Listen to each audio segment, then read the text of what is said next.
आज मैं आपको एक कहानी सुनाऊंगा, जिस कहानी का नाम वो दरवाजा जो कभी बंद नहीं होता। तो चलो शुरू करते। रात के ठीक 2:13 बजे रवि की नींद अचानक खुल गई। कमरे में घुप अंधेरा था, लेकिन उसे साफ सुनाई दे रहा था, थक थक थक, जैसे कोई दरवाजे पर दस्तक दे रहा हो।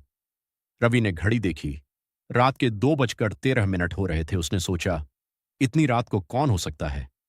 वो धीरे धीरे उठा और दरवाजे की तरफ बढ़ा।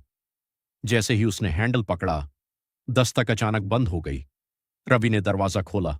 बाहर कोई नहीं था, सिर्फ लंबा सुनसान गलियारा और दूर टिमटिमाती एक लाइट। वो वापस कमरे में आया, दरवाजा बंद किया और सोने की कोशिश करने लगा। लेकिन जैसे ही उसने आंखें बंद कीं, थक थक थक। इस बार आवाज और तेज थी। गुस्से में आकर रवि ने फिर दरवाजा खोला। इस बार भी कोई नहीं। अब उसे थोड़ा डर लगने लगा।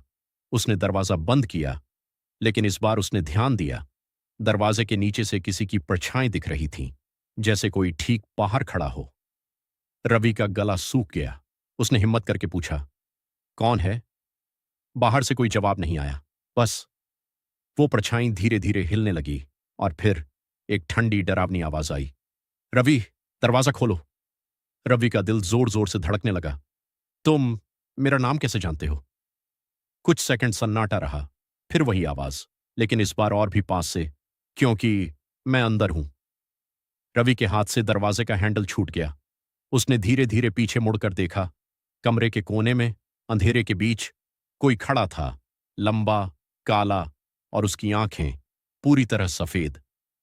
रवि चीखने ही वाला था कि तभी दरवाजा अपने आप खुल गया और बाहर वही खाली गलियारा था।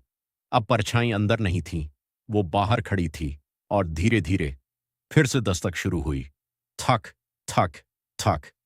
पार्ट 2 के लिए मेरे चैनल को सब्सक्राइब करें और कमेंट में लिखें, पार्ट 2।